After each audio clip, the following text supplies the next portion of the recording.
Okay, what's up, you guys? Welcome back to the Capitalized Podcast, where we help investors build wealth in real estate. I'm your host, Grant Smith. This podcast is brought to you by Sharper Capital Partners, which is our hard money lending company based out of Cincinnati, Ohio. To learn more about how we help investors build wealth in real estate, you can check us out at sharpercapital.com.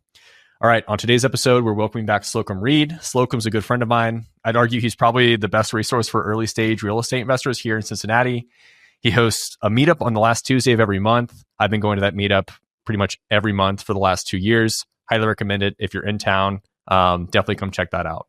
So when we last had Slocomb on the show, which was July of 2023, which is crazy that time's flown that fast, his investment portfolio consisted of 86-ish residential units. We say 86-ish because one of those properties was an office space. I think it had like 9 tenants or something in it. Some of the properties are owned with partners. Some he owns outright by himself. Slocomb also runs a family of operating companies, TOP Property Management being the nucleus of those operating companies. His construction and HVAC businesses play supporting roles for his property management company, while also serving clients outside of his property management portfolio. Before we get into this interview, I want to hedge this episode by saying that we are not going to do a deep dive on Slocomb's background or investment portfolio. We will get some high-level updates, but the purpose of this episode is to cover the fourth area of competitive advantage, which was left off in episode number 34, the 4 key areas of competitive advantage, which were discussed, and they are deal sourcing, construction, capital, and property management.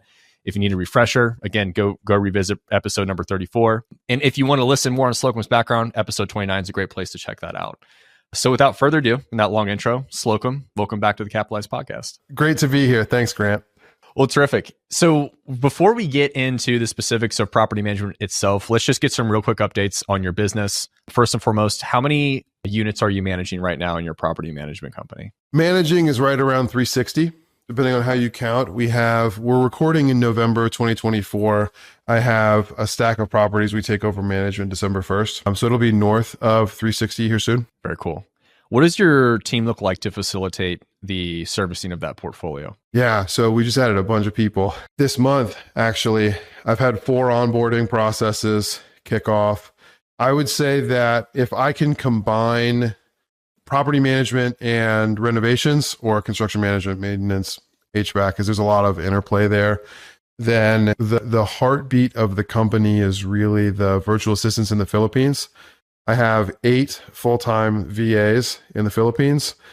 I have 2 local real estate investors who work for me full-time as basically employees, doing a lot of the field operations.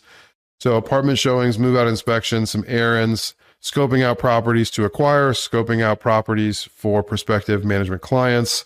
And then we have technicians-wise, I will have a new maintenance technician who's actually like National Apartment Association certified for apartment maintenance by the time this airs. And then I have my HVAC technician, a handyman, and a foreman with 2 small apartment turnstile rehab crews all in-house. And then, of course, tons of third-party contractors.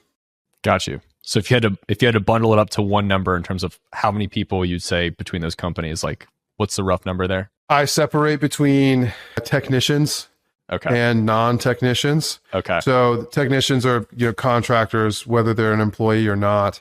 So technicians will be 8, and including myself, 11 people full-time on the administrative and property management and coordination side. Got you. Very cool. I was always curious to know what the size and scale of an operation looks like, obviously from a portfolio standpoint, but then like what kind of team has to go into place to service that.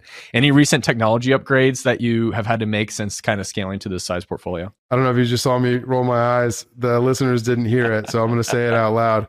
I'm rolling my eyes because it's all happening right now, man. November, we've onboarded 4 new team members. We're launching project management softwares for both property management and construction management. So we use AppFolio. AppFolio is great at being the hub of all things property management, but it's not the spokes. It's not everything that keeps the wheel turning. So we are getting implemented with Lead Simple, which is a project management, conditional logic type platform designed specifically for property managers. So everything in the delinquency and in evictions process, everything in leasing, everything in from tenant gives notice of moving out or we give the tenant notice, to having a new tenant with a lease signed, security deposit of first month's rent paid, keys and moved in, every single touch, every single piece of that being tracked, knowing exactly who to send, who to assign each task to, making sure they all get it completed in order, and how we keep up on communication with our current tenants, not just at lease renewal time, but reaching out every quarter. How are things going? Do you have any maintenance requests? Are there any concerns? Just want to make sure you're doing well. That's all being tracked now within Lead Simple. And then we're in the process of transitioning for TLP renovations to a newer platform, new to us, called JobTread, which is going to do a much better job of, I see you smiling because you and I have talked about JobTread before. It's going to do a much better job for us of tracking our apartment turns and all other construction projects when it comes to having a defined scope of work, sharing that scope of work with the photos, videos, inspection reports, and other documentation with all of our contractors that could bid out the project, and then sharing all of that information with our clients to get quotes approved, to track the process of the project as it goes, and to handle the invoicing afterwards. It's going to be a much more robust platform. Given our size, we need a much more robust platform than what we were previously using, which is really just like a Chuck in the truck. Maybe Chuck has 3 trucks and other people driving them, but that's the whole size of his company, and it's all service based or within one individual trade. That's fairly simple to quote out. We're moving out of that platform and into something a little more robust that's going to meet more of our needs. Very cool. Yeah, those are big undertakings. I know because I've had to implement JobTread myself for a different company that we were a part of. And you were the first person who ever asked me about my tech stack. I'd never even heard of that. There are a bunch of other platforms in there that we could discuss. Just let me know what you think would be value added. Right. Yeah. No, we'll definitely get into some of those tools and resources here. Let's just jump in, talk about your portfolio real quick. I know when we last left off, you said 86-ish units. Have you added anything to that portfolio since July of 2023? Yeah, I've flipped a couple houses since then, but that's bought and sold. I have bought an 8 unit with a partner. I'm under contract on a larger acquisition now, but I need to leave the details out because we may end up syndicating that one. Yeah, absolutely. We'll leave that as it is. And then in terms of your position right now, it sounds like you're in the acquisition phase right now. I was going to ask, are you in buy, sell, or hold phase right now? But would you say you're opportunistic and looking for more property right now? That's an excellent question. And I think it's going to bring us back to the topic of, it's going to focus us in on the topic of what I think this conversation is about for your listeners. And as a follow-up to your 4 advantages in real estate episode that came out 2 episodes ago when we're recording, my focus is on operations. I want to improve the way that we do what we do, and I want to scale. We are in acquisitions mode. But we're in acquisitions mode for a couple of reasons. One of them is that I can put a person on payroll full time to help me with project management responsibilities like showings, move out inspections, go check out properties for me, and give him an acquisitions component. Hey, Matt, his name's Matt. Matt Malot's an awesome guy. Matt, you're going to have project management responsibilities, but I also need you running interference with wholesalers, get on all the lists, check the MLS every once in a while with my criteria, and help me buy things. Because to the point of your previous episode, I have the capital and the construction figured out, as well as the property management for these kinds of smaller deals to be doing 2, 3, or 4 at a time. And I just need help with the acquisitions. And so it's been good to have that. But when I say that I'm focused more so on operations, what that has started to lead into, which is the reason why I focused on it, is that there are other people coming to me to partner on deals because they know I can execute on those business plans. And so as opposed to just looking at me as a third-party property manager, and we're building that company too, I'm more than happy to take on new third-party management clients. I also have people coming to me saying, hey, Slocomb, we want to bring you into the ownership group on this deal if we can get it locked down because we know that you can execute. We've seen it happen. And so can you bring your management expertise, affordable, B and C class apartment style construction expertise, and in some cases, like, your balance sheet, your experience signing on the loan to make this deal happen, to make us a more compelling buyer for the seller and borrower for lenders, and also to make sure that we know that we have the boots on the ground who are executing on the business plan and ensuring that everything happens the way that we expect it within, any human's control. Awesome. Love that answer. I've, quick tangent. I've recently read, well, quite a few different books, but one of them being on investors who just generally are getting invited into deals because of their expertise and their experience. And it sounds like that's kind of the position you've arrived at. And you probably didn't really think about that when you were first building your property management side, which we'll get into. But it's just cool to see that coming full circle now. So on that note, we have a lot of listeners here who are self-managing their own properties. And we're going to spend a lot of time really talking about or talking to that audience. So let's go ahead and just jump in to the first, the kind of the first most general question I have here, which is small first-time investor gets started and they decide they're going to self-manage, or they're going to self-manage and they don't even realize that they're self-managing. What are some of the things they need to kind of put in place, some of the systems, the processes that they need to start thinking about in order to manage their property effectively? I'd like to start by taking a step back from that question, actually, Grant, and asking whether or not these newer investors should be self-managing. One of the things that owner-operators, self-managers, and people who get into it, house hacking like me, who are just thinking about their own home, that happens to be a source of income from the other units, we enjoy the tangibility, the touchableness of real estate and the fact that we have control. And we often lose sight of real estate as a financial asset. When you think about it that way, you need to compare the time that you spend working in your financial asset, on your financial asset, with your other opportunities to build wealth and earn income. So if you can put $1 per hour on your time, your effort, when working professionally, you really should be considering whether or not that $1 per hour is what you are earning working in your own portfolio, or what are the things that you can do for your real estate that are actually worth that much. Because if you're a high income earner elsewhere or within another component of real estate or real estate investing, it may make more sense for you in the long term to delegate property management to someone else who effectively you are paying less than you would have had to pay yourself to do what they did at what your time and your effort is worth, if that makes sense. I got a couple places I'd like to go with that. Give me just a second here. There are real estate professionals and friends of ours, Grant, who are full-time investors and full-time service providers in the real estate space who are my property management clients. Confidentiality, I'm not going to name drop here, but what they have recognized is that they have a niche set of skills that can make them a lot of money and get them really great deals if they focus on sharpening their own axe and they leave to someone like me the management of their portfolio. So I would encourage the listeners to consider figure out where it is that you're actually adding significant value to yourself and to your real estate. What are the things that you can do that create significant growth, whether it be in income or equity, wealth building, whatever words you want to use. Figure out what those things are and focus on those. If you're not a high income earner, like I wasn't, I was a professional youth minister when I got into real estate, right? So my time wasn't worth much.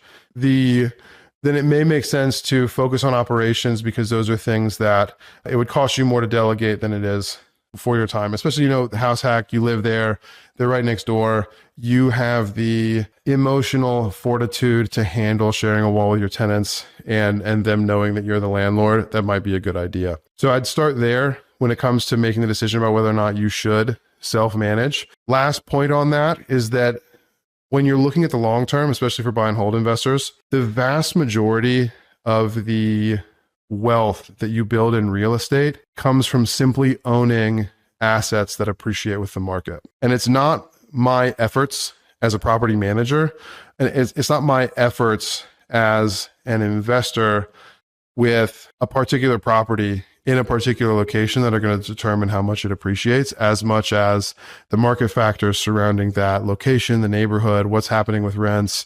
Is it trendy? Is there higher demand than supply to live there? Those things are going to do a lot more for a property's value than who's managing it and how well are they doing.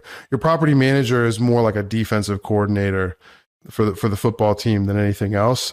Maintain your cash flow. Make sure that nothing in the short term is more catastrophic than it needs to be. Make sure you're placing quality tenants, mitigating risk, not forcing appreciation. The appreciation comes from having selected the right assets in the right locations that had a good long-term growth trajectory.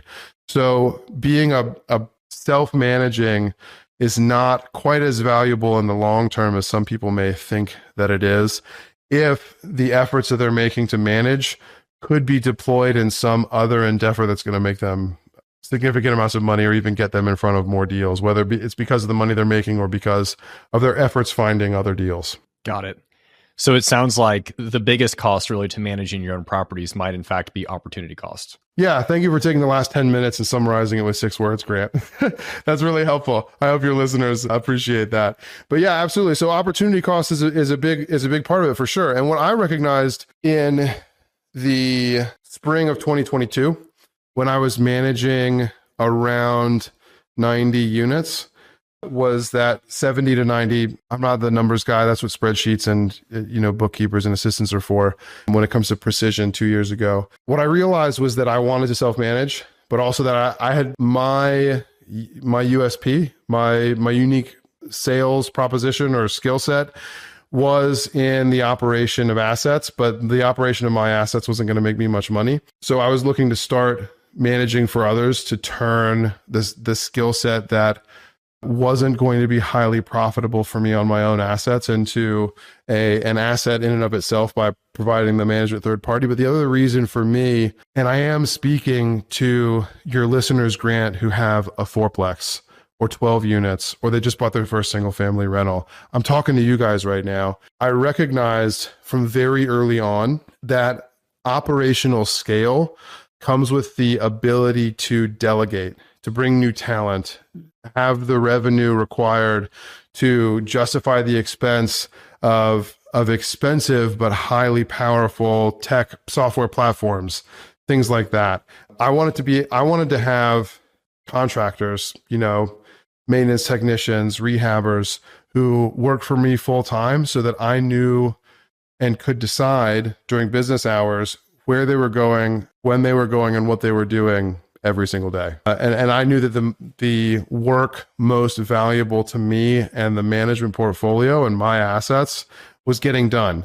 And that came with scale, and focusing on third-party property management was a big part of that for me, because I recognized that my highest value in the marketplace was to be advising other investors on what to do with the assets that they already had, helping them with acquisitions in some cases. I'm still an agent. I still do some of that, but also being the one who makes sure that things actually happen the way they're supposed to, as much as, any human can control. Yeah. One of the things I had actually never heard anyone reference to real estate was saying, you would say, what is the business plan for this property?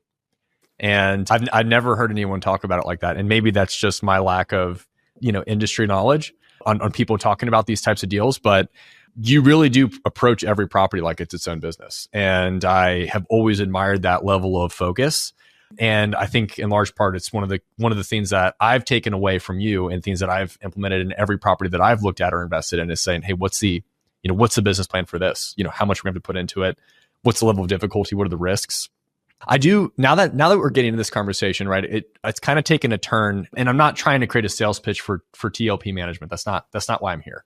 They're not paying for anything, guys. It's all the hard work of Sharper Capital over here supporting this podcast. But I do want to kind of shift the conversation and focus it more on, let's talk about what TLP is doing really well, and then let the audience just decide, hey, what things that maybe they want to implement based upon the way that you guys are doing things, whatever you're comfortable disclosing. And I think you hit the nail on the head with saying, is property management right for you or your portfolio? So maybe we can just evaluate that really quickly and say, hey, someone's a small investor. They just have one property, or maybe they have 10. How can they assess, what's the best way for them to assess whether or not their properties or portfolio is good for property management?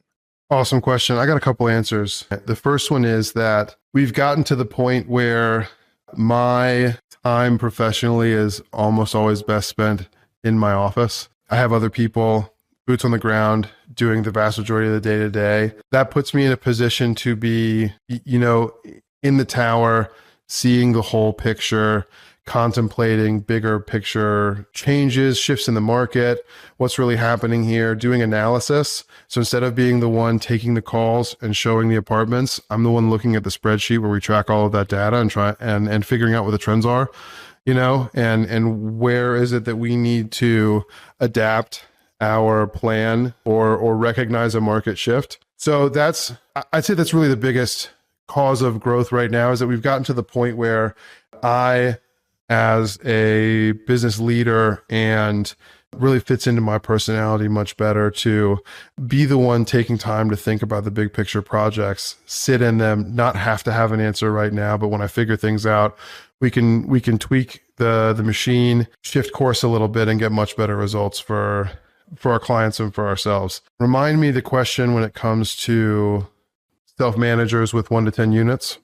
Yeah, just, someone has a portfolio. It could be them buying their first property, or it could be 1 to 10 units that they've been managing on their own. How do they assess whether or not their portfolio would be good for third-party management? I mean, how do they make that decision? How do you come to the conclusion that they'd be a good client for your company? I think the first thing that people in that position need to do is consider for themselves their own strengths and weaknesses in their own skill set, and figure out how much of a learning curve they will have to undertake in order to handle property management.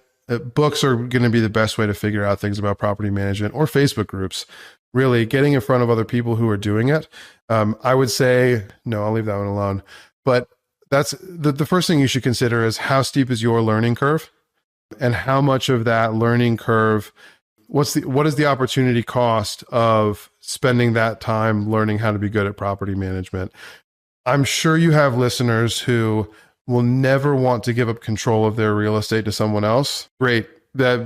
I'm one of them. So welcome to the club. You're going to do some things that are totally not worth your time, like shoveling cat poop out of the parking lot before the prospective tenant shows up, just to make sure that that's not the first thing that they see when they get to your property. Yeah, welcome to the club. That's me too. I'm not shoveling the poop anymore, but that's a story from 2019. It's often said in our industry that third-party managers will never be able to do the job as well as you will if you're the owner. I'd like to put a different take on the assumption and the question being asked by that statement. Take it with a grain of salt, because I'm the guy who is never going to hire anybody else to touch my real estate. And I've spent the last 10 years studying this, doing it, making mistakes, getting punched in the teeth, having to get back up and put my teeth back in. So what I would ask is, the first thing you should do is look at your goals. If your goals are more cash flow oriented than long-term equity growth, wealth building oriented, then you're going to do, not having the expensive property management may be the right fit for you. If you are a ass busting employee who's making a good living and trying to get to the point where your portfolio gets you out of a job that you don't really feel fulfilled in, then you probably should be self-managing, because having a tighter look, having a better, more thorough perspective on your portfolio and how it's operating, and not having the expensive property management, and becoming an expert in this space really is going to help you get to your goals faster. If I'm not talking to that guy, then I would say, figure out how much you'd be paying in property management, or figure out the things that you should have done that you haven't done yet, like raise the rents on all of your tenants who haven't seen a rent increase since 2018, and figure out how much you'd be spending on property management, and figure out what other things you could do to make that money. So let's say that your entire portfolio has gross rents or gross revenue of $6,000 a month, and you're paying 10%, that's $600 a month. How long does it take you? What do you have to do to make $600 doing something else? Because if you think you can make $600 consistently doing something simpler, faster, easier, then it probably makes more sense to hand over property management. Buying right is what's going to build the most wealth long term. So I would focus your efforts on making sure that you buy right, and then figuring out what the best use of your time and effort is. I will say, Grant, I also have a different perspective on this than I did when I was at 4 and 10 and 40 units. Because when I got to 40 units, that's when my oldest daughter was born. And the demands on my time shifted dramatically. I really didn't want to be the 60 to 80 hour a week guy anymore, because of what I would be missing out on and who I would be taking myself away from. That's something that everyone listening to this podcast should consider is the opportunity cost on the time that they spend in their management portfolio. We haven't really got the recording says it's going to hit 30 minutes in a moment, and we haven't really started talking about what we meant to. So you're welcome for all the digressions, Grant. Let you take it back over. No, we're good. No, I think the digressions are helpful. And I think there was an important point there made of really assess the opportunity cost of what it's going to take for you to manage this property on your own. And does it make sense for you to do it? Because like you said, a lot of the value is generated by owning these assets over a long period of time where you might be able to forego some of that cash flow because really it's the investment vehicle that you wanted in the first place and not the second job. So I think that's a great point to hit on. And it's not something that I was going to cover because I assumed all of our listeners, being small-time investors and managing their properties, would view it as, hey, this is something I'm going to operate. And it doesn't have to be. So I'm glad we addressed that. But I think what I want to go through now is take me through the process of what it looks like when you guys onboard a property. Let's just go through that first, because whether or not it's a third-party property manager doing it, or it's a client or a small-time investor buying their first-time property, there's a process that they're going to need to go through to get this thing onboarded into their portfolio. And I'd like to hear how you guys do it at a professional scale. Grant, I'm going to answer your question with the advice I was hoping to give, regardless of the question that you asked. So the big recommendation here when it comes to onboarding a new property, as a property manager, as an owner, whether you manage one single family rental or 360 or 2,000 units, my biggest piece of advice is to systematize all of your activity. When I say systematize, I mean figure out, if not the best way, a good way to do the same thing over and over the same way. Get your scripts, get your copy and paste text messages and your copy and paste written notices. Figure out how to have the same conversation the same way with every person, prospect, tenant, circumstance. Establish for yourself the systems that are going to make you a lot more time efficient, and spend the time thinking in advance. I'm getting Chris Voss, Never Split the Difference vibes here, that no one rises to the occasion. All we ever do is fall to the level of our preparation. Take the time to figure out how you want to handle circumstances when they come up.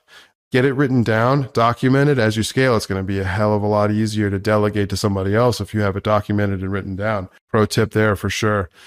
I'm still not always good at that. The biggest issue in my company is that there are 11 other people or 10 other people who need to know things that are stuck in my head.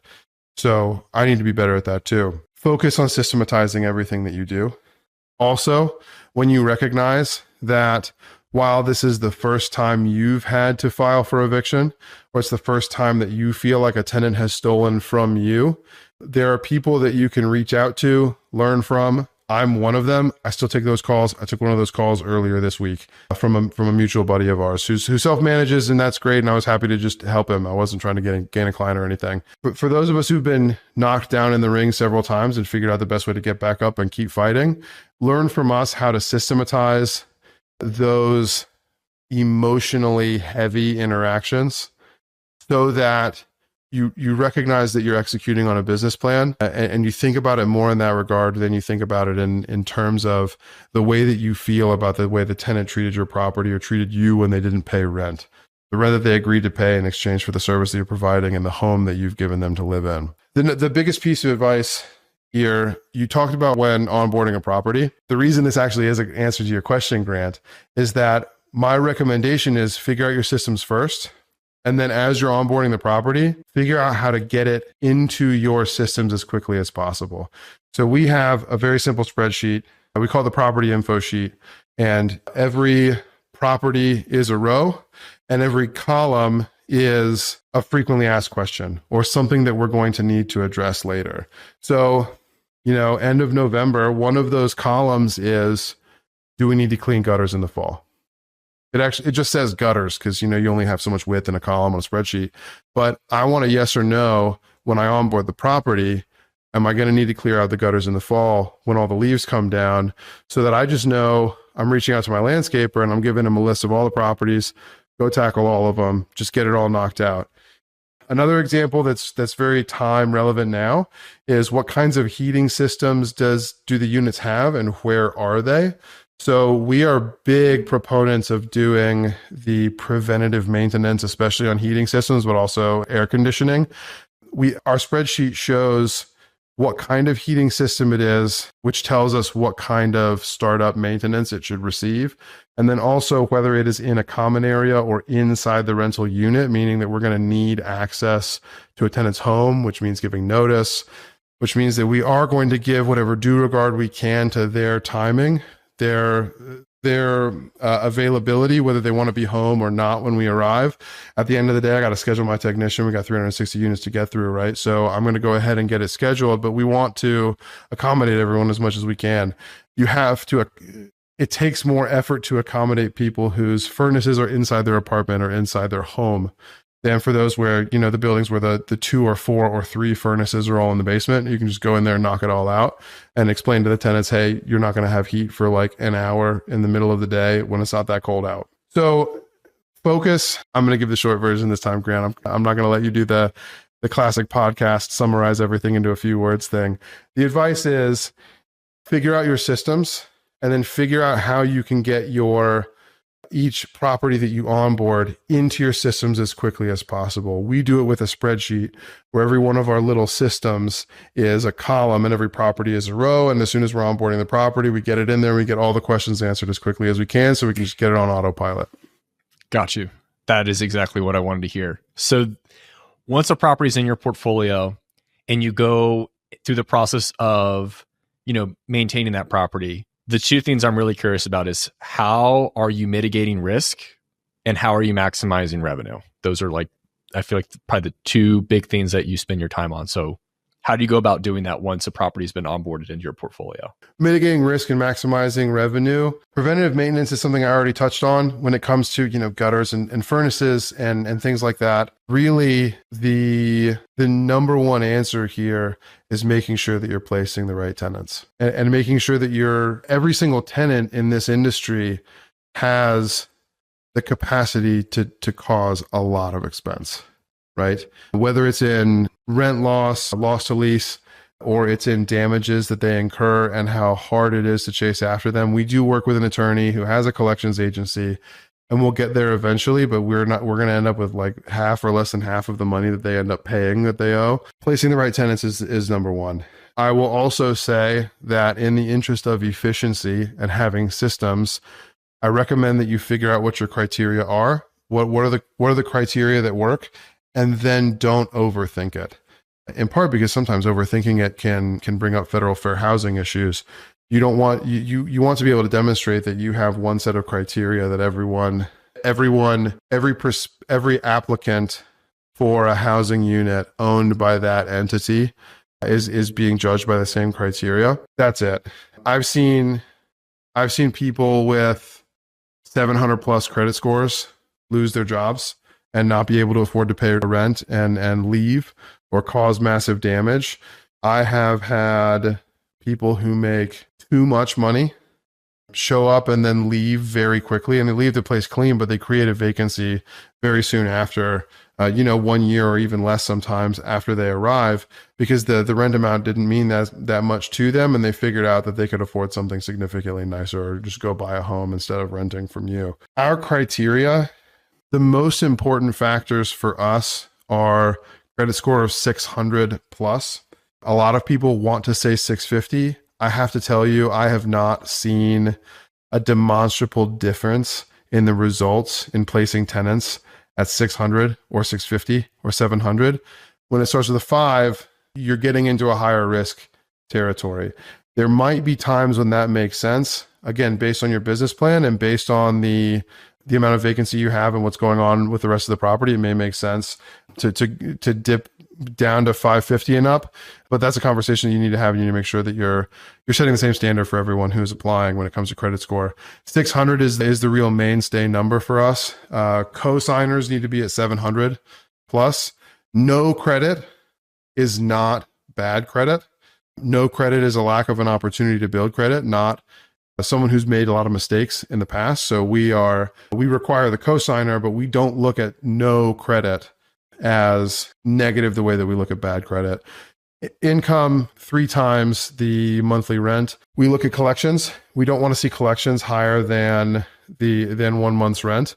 Even if the credit score is north of 600, then you can be declined for, or you would be declined for a collection balances, active collection balances over 1 month's rent, where you don't have written documentation of an approved payment plan for that collection or something like that that would explain what's going on.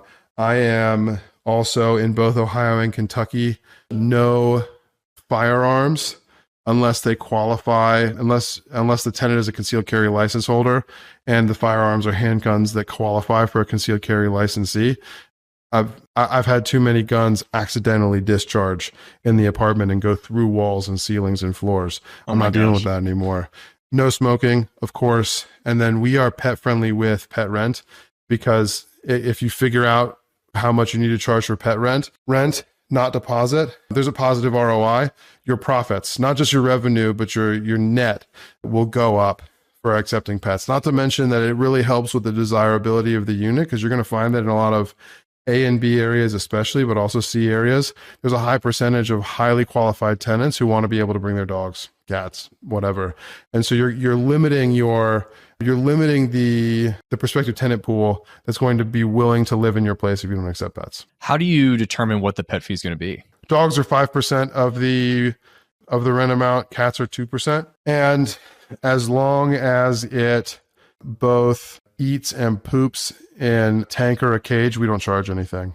Gotcha. That includes fish tanks. Fish tanks do have the potential to do a lot of damage, because you're talking about 30 gallons or whatever of water just sitting there, 3 feet above your hardwood floors. My experience personally has been that I've never had an issue with a fish tank. But yeah, 5% for dogs, 2% for cats. When determining where to price your units in the market, how are you going about figuring out, where you're going to list your properties at or your units at? Yeah. So as a third-party manager, I have to at least start listing the property where my client wants it. Even if I think it's a bad idea, I tell them it's a bad idea up front, but I still do it.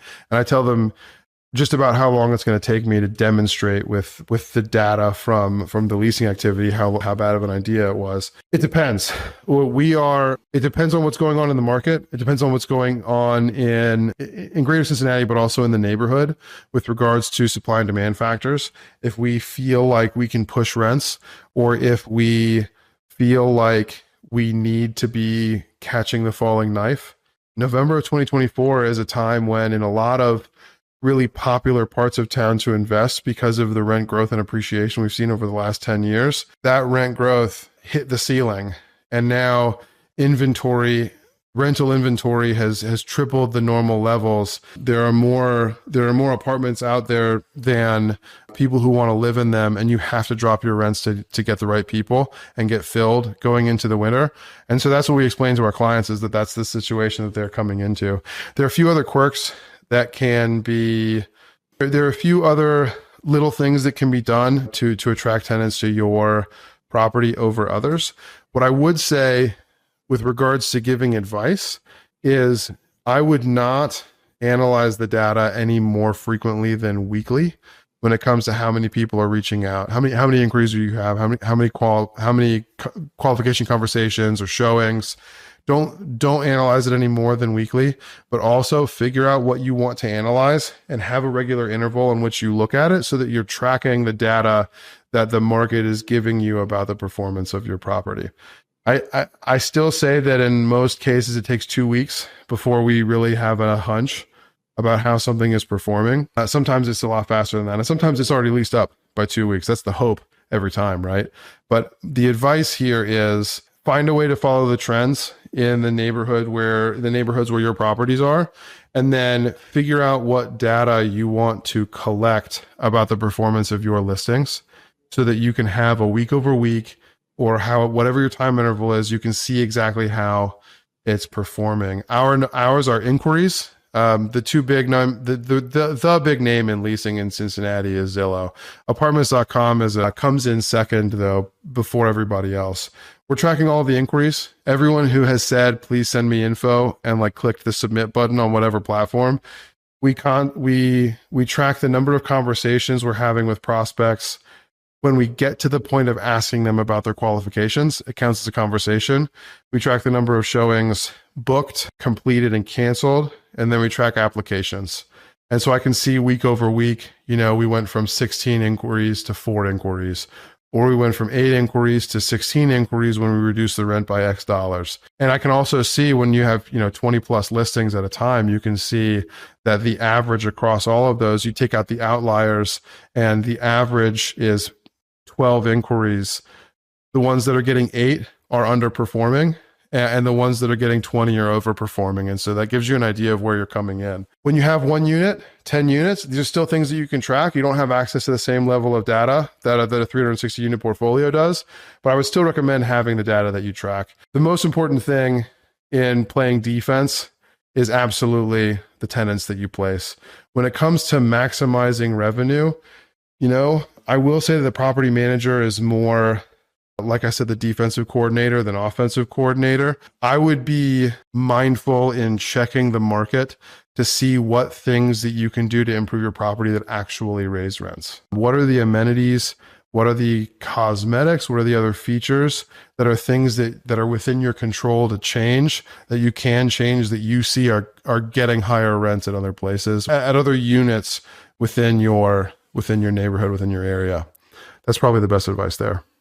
Got you. Yeah, that's a bunch of great detail. And I like the idea of having the leading indicators specifically around looking at the number of conversations and inquiries you're getting on a specific property to determine whether or not it's overpriced or underpriced. I mean, that's amazing.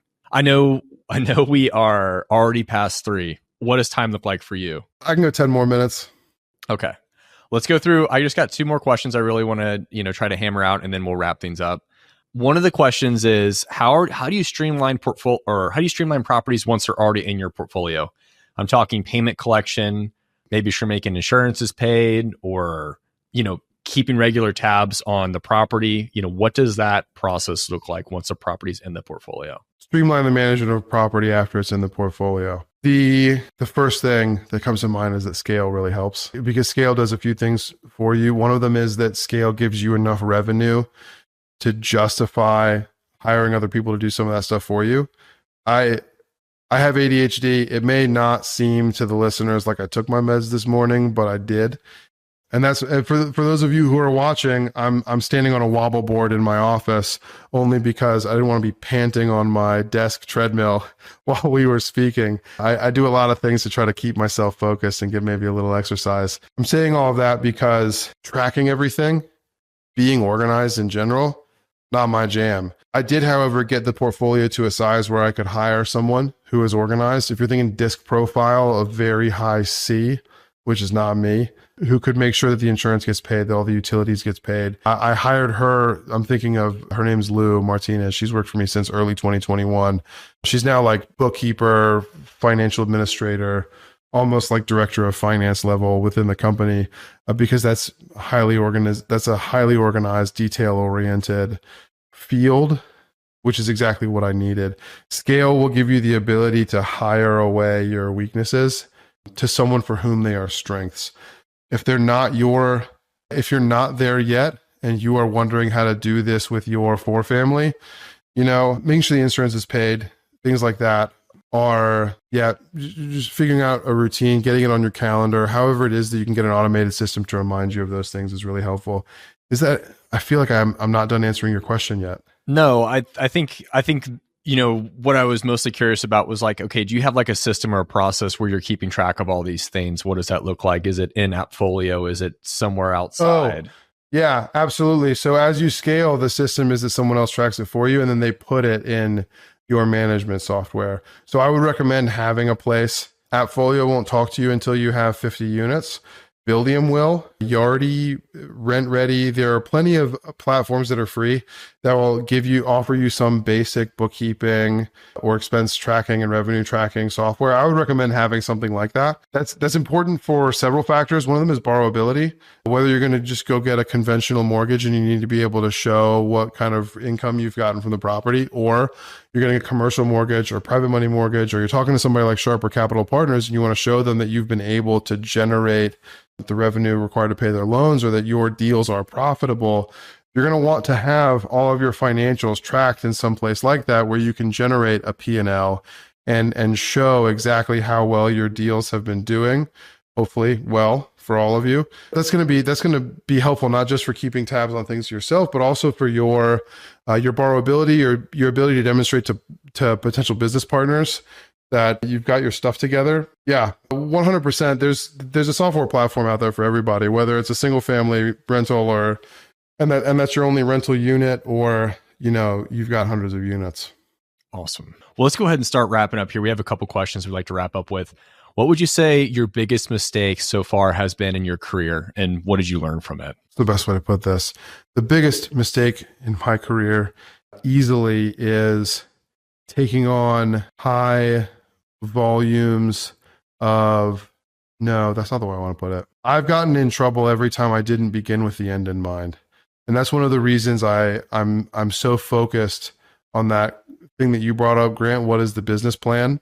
I have gotten in trouble when I've gone into working relationships, client relationships, deals, properties, where I didn't know the outcome that I wanted when I started. Not actually knowing the outcome there's an Alice in Wonderland quote in there somewhere about, any road will take you there. But buying when I didn't know what the business plan was is the biggest thing, either because I didn't know the outcome or because I didn't understand what the work that it was going to take to achieve the outcome, because I didn't really understand the condition that the asset was in, whether that is the physical condition or it is buying a 26 unit in the middle of the month and the day before closing, the seller's property manager sends you a rent roll that says that 16 of the 22 tenants haven't paid yet on the 15th, and not realizing how many of those apartments were going to have to be turned in the first year of operation, and what that was going to take, and how much of my time would be required in that, and what that would take me away from in my family and other endeavors.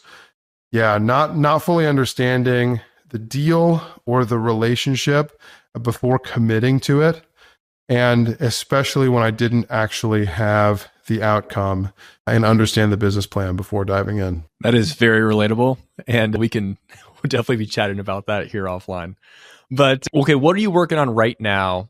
And how can listeners, if they want to get involved, how could they help you with that? This might be a good summation of the whole conversation here, Grant. I said earlier, I'm focused on operations, because being really good at my one thing, which is, bringing the horse to water and making it drink, being able to execute on those business plans as a property manager, construction manager, that's my focus, is on proving how we do what we do as a company at Three Little Pigs. TLP, Three Little Pigs, same thing. We are in acquisitions mode right now because we've gotten good enough at this that people want to partner with me, work with us, to have us in the alignment of interest that comes with us being co-owners, and the bulk of my financial return being in my ownership and not in my management. There are opportunities coming to us now because people want us in operations on the deals that they're working on.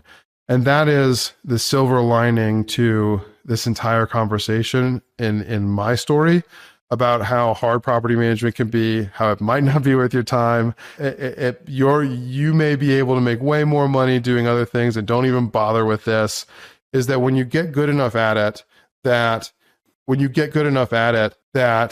you have a story to tell and it's compelling and true, that you're going to attract people who have other strengths, who want to partner with you, because property management is not easy. And you do have to get in the ring and get knocked down, whether, hopefully not physically, but whatever it is that makes you feel emotionally heavy or drained, or like your teeth just got kicked in. For me, it's eviction court and set outs. I hate those things. I had to explain to my 5-year-old daughter on the way to kindergarten what an eviction was, because I had my assistant calling me about a set out that was actively happening with a tenant claiming that she had paid and she hadn't paid. That was a lie, but we were really close to getting her rental assistance approved through a third party. And I got to explain to my 5-year-old what an eviction was. That's a fun conversation. Property management is hard. That's an example. When you're good enough at it that other people want access to your operations and are willing to bring you into ownership in their deals, and you're able to raise money from people who know that if you're the one leading the deal, it's going to be as successful as it can be within all of the things that a human can control. There's a lot of power in that, man. There are a lot of wholesalers out there. There are a lot of great wholesalers out there. There are a lot of good deal finders, brokers, capital raisers. There are not a lot of good operators who can figure out the business plan and work it until they win. And that's what I'm working on becoming. And that is a skill that will be invaluable to your listeners who decide to focus on that and see the things that can come to them when they get really good at executing on the business plans of real estate. I think that's a great way to go ahead and wrap this up. Slocomb, if people want to get in touch with you, what's the best way for them to do that? So our website is tlp-management.com. You can also find me. I'm not as good on social media as I should be. If you can spell Slocomb Reed, I'm like the first 3 pages of Google. So you can do any of that. Our community of real estate investors here in Cincinnati has a Facebook group. It's the Cincinnati's Best Ever REI Mastermind. Best Ever is Joe Fairless's brand. I'm one of the hosts of his podcast for commercial real estate, and it's the local meetup. The Facebook group has over 1,000 members. We have between 40 and 50 people coming every month, unless we have special guests. We had over 100 back in August. Getting into that community would be my best recommendation. Other than that, Google Slocomb Reed and just pick any of the links, because if you can spell my name right, I'm not hard to find. Well, awesome. That concludes our show for today. Slocomb, thank you so much for taking your time again to share with our audience. While this podcast is free, it is energized by the support of our listeners. So if you're listening to this episode and have not done so already, please leave us a review and share with a friend. It keeps us motivated and helps spread the knowledge of what we're talking about here. For more information on scaling your real estate investment portfolio using hard money, again, you can visit us at sharpercapital.com. And of course, if you have any questions, feel free to reach out to Slocomb or Sharper Capital using the contact information, which will be displayed in the description or the show notes wherever you're watching this. This is episode 36. I'm Grant Smith, and we'll see you in the next one.